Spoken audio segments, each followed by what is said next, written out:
we heard her car doors lock. They locked.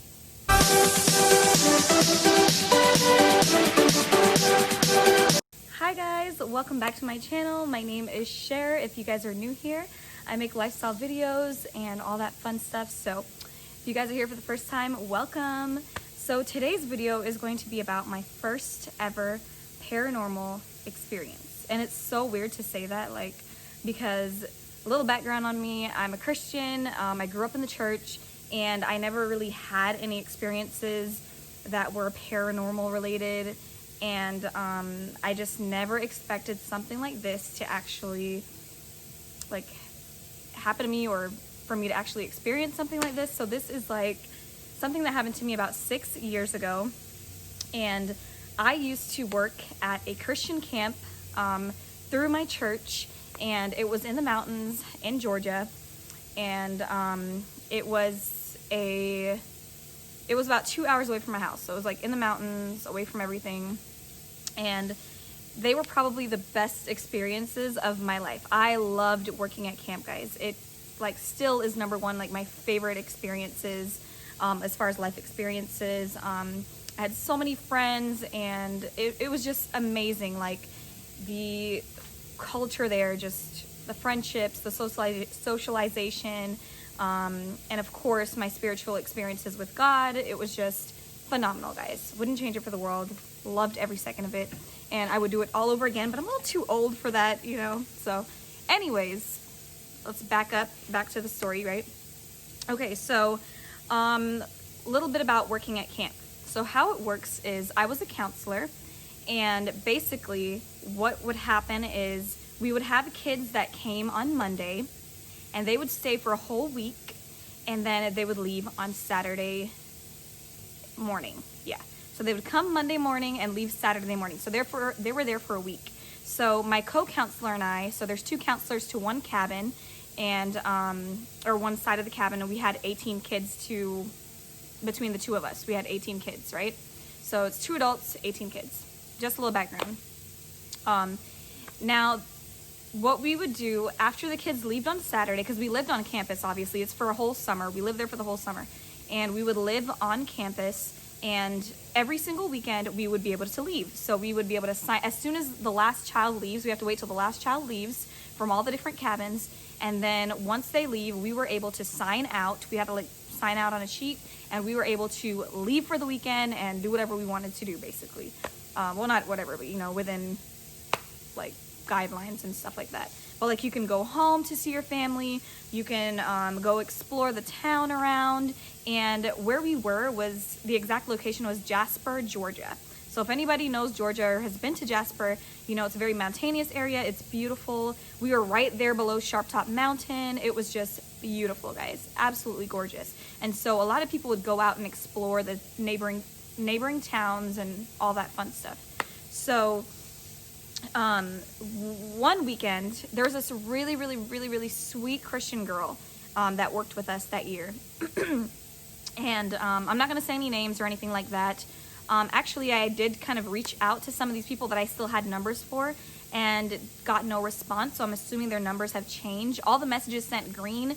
And as far as my memory jogs back, I do remember everybody having an iPhone. So I don't know if they changed numbers, or they're just like, I'm not going to respond to this person. Like, I don't know. But we were all really good friends. And I'm referring to the people that were with me when this experience happened. So anyways, if I ever hear back from them, I'll do like a part 2 or an update if I ever get in touch with those people. But again, it's been 6 years, and I don't know where these people are right now. We never really kept in touch. So, but anyways, back up to where I was. So there's this really sweet Christian girl that worked with us that year. It was her first year there, and she was really sweet. Probably like the sweetest Christian girl I've ever met, honestly. She was so kind and so down to earth. But anyways, her parents would actually come and pick her up on the weekends on her free time, and they would come pick her up and they would go explore, go have lunch together, etc. Well, one weekend she came back and she was just like, we actually found this like little abandoned town, and we found this one house that was basically abandoned. And oh, sorry, I'm making a video. Sorry. But yeah, I'm at my husband's shop, so his friend just walked in, his coworker. she came back and she was like, we found this abandoned house in this like little town and stuff like that, and they actually were able to access the home, and they went in, and she said that they actually found, they've been there, she said they've been there a couple of times, and this was like her second or third time there with her family, and they found letters that this man had written to his wife from the war, like years ago. So we were super intrigued. We were like, are you serious? So of course, a few of us were like, we want to go. We definitely want to, like, you know, see what this is all about. Like, we want to see if we can find anything, like just to go explore this like abandoned home. And so a few of us the following weekend said we're going to go. So it came to that weekend, and there was about 4 of us that went. So 2 people sat in the front of the car, 2 people sat in the back of the car. I remember 2 people that went, and I can't remember who the other person was that was next to me because there was 4 of us. And I reached out to both the girls that were sitting in the front seat, and none of them responded to me. So again, I don't know if they changed their number, but so my friend, she volunteered to drive, and she's like, all right, we're gonna go. And so we decided to head out there, right? Okay, so we're driving, they give us the directions, whatever. We get there, and let me just give you a quick description of the house. So this was a big, like, old-fashioned, like, house from back then. It was about, I feel like it was 3 stories, but it could have been 2. That's just from my memory, what I remember. And it was, the whole entire driveway was grassed over, so it was all grass. Okay, so it's been abandoned for years. Okay, now to the right of the home, there's like trees and stuff, but to the right of the home, there's a train track. So like trains and stuff would, you know, probably go by or whatever. I don't know if they still were running at that time. And then across from that, so this is the house. Over here, like in front of the home, there was a church or a school. I can't remember. I just remember there was like something about a nursery. So it could have been a church or like a daycare. Like there was something right across from like an old church or old daycare across. Again, this was 6 years ago. Can't remember exactly what it was. So we drive up, so my friend literally drives her car on the grass, and this is the front of the house, but we drive to like the side/back of the home, and she just parks her car right there, okay? So we get out of the car, and my friend did not lock her car. She said that her car automatically locks after a certain time. So we were like, okay, whatever, we didn't lock the car. There was no reason to really lock the car, right? So we get out the car, all 4 of us. We go to the front, because remember, we're like at the back of the house, basically. So we go to the front of the house to try to access the front door. But this time when we go to access the front door, it's locked. And we're like, that's weird, because the girl, her name was, I'll call her A, the girl that had been there several times with their family, said that it was always unlocked. Nobody was there. It was completely abandoned. So we found it a little odd that the door was locked, right? That's just kind of weird. Like, it just didn't make any sense. But we were just like, whatever, we're here. Let's just go to the house, like walk around the house and film it, whatever. Also, we were there at around like 3 o'clock in the daytime. So it was bright outside, okay? It wasn't a cloudy day, guys. It was bright outside, but all the windows were fogged over and completely pitch black, and a lot of them were broken windows, okay? So just keep that in mind. Again, it's the daytime. We couldn't really, there was like no windows in the front that we could see out of, so we went to back to like where we parked. So our car's right here, and we went right here to the back of the house, okay? So we're at the back of the house. Now all of us decided, let's pull out our phones, let's record, let's, you know, see all the like, you know, let's show everybody back at camp and all this stuff, right? So we pull out our phones, and we're recording, and we're like, oh my gosh, we're at a haunted house, blah blah blah, because it was so creepy. We went to the back window in the back of the house where we were standing. There was a big window right there next to us, and it was pitch black inside. Even though we were literally 3 feet away from the window, guys, it was completely pitch black. We could not see anything on the inside, even though it was bright outside. Like, you know, like the light would be shining in or whatever. No, there was absolutely no light whatsoever. So that to me was like, red flag, kind of creepy, weird, but not impossible. I don't know. It was just really odd. But I didn't really like think anything of it. So we're filming it, and I'm like, la la la la la. We're all taking pictures and filming and whatever. just then, right when we were all filming and everything, I had just stopped filming, Mike. I had just stopped. I literally just pressed stop recording, and we were just like talking. My other friends were still taking pictures and stuff. And we heard like a weird noise from inside, like something fell or like made a noise right from that window that we were standing by, even though we can't see and it's pitch black. And all of a sudden, right after we heard that weird noise, like things were falling and something moving, we heard the most eerie, the most creepy, like, I can't even describe to you how like unrealistic this sounded, but at the same time so real. It was the laugh of a little girl. Guys, I'm not even kidding. Like, I would never make something like this up. Like, that's why I really wanted to reach out to those people, so that I'd have that like witness. But hopefully I can reach out to them somehow at some point and like prove it to you guys. But this was like the most, like, I don't know how to I don't know how to explain this. The way that the little girl laughed was just, it's undescribable. And as soon as she laughed, we heard it. We heard the little girl laugh. We all stopped in our tracks and we ran for the car. But before we could get to the car, my friend's door automatically locked. Okay? Now, when a car door automatically locks, it probably takes like maybe 30 seconds, maybe a minute. We've been there for maybe about 6 or 7 minutes at this point. And as soon as we heard the little girl laugh, we heard her car doors lock. They locked. So we ran for it. We were so scared, guys. We jumped in the car. Well, she had to unlock her car manually instead of pressing the remote because it just wouldn't open. So she manually unlocked her car. We jumped in the car and she backed out of the driveway, and we all were like, what the crap just happened? Okay? It was so creepy. Now, I'm not done yet. The story does not end there, guys. It's a little bit more to the story, guys. So we are on our way home. We were all talking about it, and we're just all freaked out at this point. And I'm just like, I'm freaked out because I had never experienced anything like this. And it was just so odd. Like, the whole thing was just really creepy. So we get back to the camp and we immediately go to our pastor, the youth pastor of the camp. And I'm like, Captain M, I'm not going to say names, but that is what the first letter of his name was. I'm like, Captain M, like, I'm so scared. Like, we didn't see anything, but we heard this. And we were telling them the whole story, how we went to this abandoned house. And we told him the whole story. And he actually kind of laughed. Like, he kind of thought it was funny, but I was just like, no, like, this is not funny. Like, we're being serious. Like, I'm actually scared. I was so freaked out. So after we told him everything, I kind of felt a little bit better because he like kind of made us feel more comfortable or whatever. And we headed to the cafeteria. So the cafeteria was kind of where everybody came and had lunch and hung out. And we sat at this round table with a few of our friends, and we were telling them what happened because they overheard us talking to Captain M. And so they wanted to know like what happened because they already knew we were going and stuff like that. And so they wanted to find out like what happened.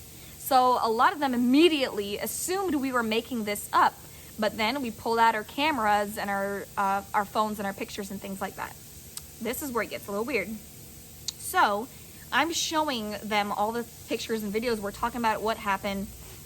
Nobody believes us. Then I look in the picture that I had on my phone, guys, and I do not have this photo, unfortunately, and I'll tell you why in just a second. We look at the top left corner of the back of the house. So we were standing towards the right side of the house near that pitch black window that was broken, right? That's where we were standing. But up here at the top left corner, I literally have chills right now, of the window. It's like fogged up and you see a little girl's face in that window. I swear to God, there was a little girl's face in the left corner of that window where the window was fogged up and it was dark. And it was the top left window. We were over here. We heard the laugh coming from this window right here in front of us. But in the pictures, there was a little girl's face with like fogged up window, little girl's face in the middle. Guys, everybody that saw that picture, they wanted me to send it to them, and I sent it to them. And then everybody was like, you know, you don't want to keep that kind of stuff in your phone. Like, I knew that I should not keep that kind of thing in my phone because I've heard and watched movies and knew that I did not want to have that in my phone. So I went to delete my picture. Guys, I went to press delete, and you know how you have to press delete and then press OK? Like, I had the older iPhone at the time, and you have to like press delete and then press OK or something like that. Well, I went to go do that, and I did it over and over and over, and the picture would still be there. It still was just coming back over and over and over, even though I was trying to delete it. And I was about to cry, like I was freaking out at the table. And one of my friends took my phone and they're like, let me do it. And they pressed it the one time and the picture was deleted. Guys, that picture is still circulating somewhere. Somebody has that picture. Like, I actually did reach out to one of the girls that was in the car. Like, this was years ago, like maybe like a year after it happened. And I was like, hey, do you have the picture? Because I had been thinking about it. And she's like, no, girl, I do not have that picture. So I don't know, but I know somebody has it because we sent it to a few of our friends that wanted it when they had seen it. Guys, this was so creepy. The fact that I couldn't delete the picture was what made me more like believe that this was something creepy, and that's why I did not want to be a part of it. I wanted it out of my phone. Especially being a Christian, I just felt like that's something I shouldn't really mess with or play with, and so I just did not want that picture in my phone, guys. And once my friend deleted it, it was gone forever, thank God. We made sure we go in the delete box, deleted it where it says delete forever, and made sure that it was gone. Guys, that was like the scariest thing that I've ever experienced as far as like paranormal, like hearing it, like that eerie laugh, like it was just so incredibly real, but so like ghost, like I don't know how to explain it. It's just, to this day, I still think about it, and it's so creepy. And I've told this story a few times to like a few people that are close to me, like my husband, my sister, my mom, all of those people. They know this story, they've heard this story. A few of my friends have heard this story.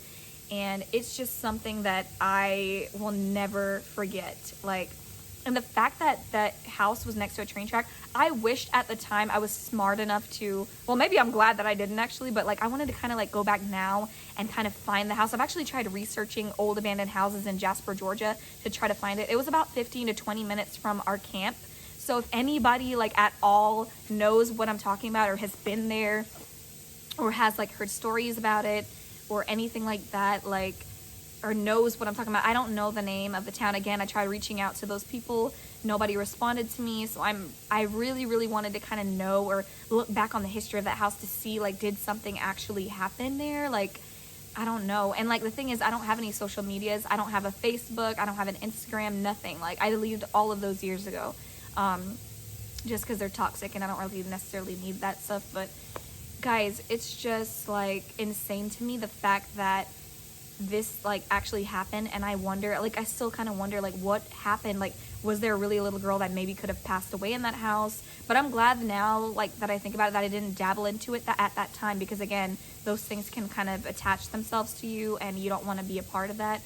But yeah, guys, I know this was kind of a long video, so I'm gonna try to end it here, but I hope you guys enjoyed this story. This was, again, probably the scariest experience that I've had happen to me.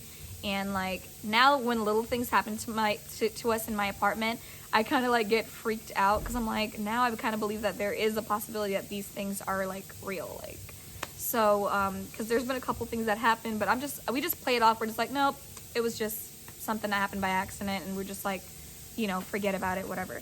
And that's just kind of what you kind of have to do. You want to ignore and not feed into things. Now, if something big, really, really big and really like really creepy happens, then I'll definitely like update you guys or let you guys know or something like that. But nothing like that I feel like has happened that is that serious that we can't just play off. You know what I mean? But yeah, guys, I hope you guys enjoyed this video. I'm glad that I got this story off my chest and shared it with the world. And again, I hope somebody out there might have been here and like know what I'm talking about and maybe want to comment. Share your paranormal experiences in the comments below if you guys have had any. I would love to hear them. It's like Halloween, so now is the perfect time to share like what your experience. I'd love to know. It's just interesting to hear now that I've actually experienced something, like, and I can kind of have like, you know, because normally I'd just be like, okay, yeah, you're lying, you know, that kind of thing. But now I actually have something to go off of, that this stuff can really happen. But yeah, guys, if you guys haven't already, hit that subscribe button for more videos.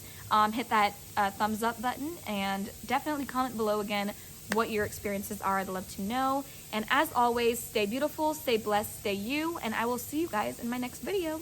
Bye.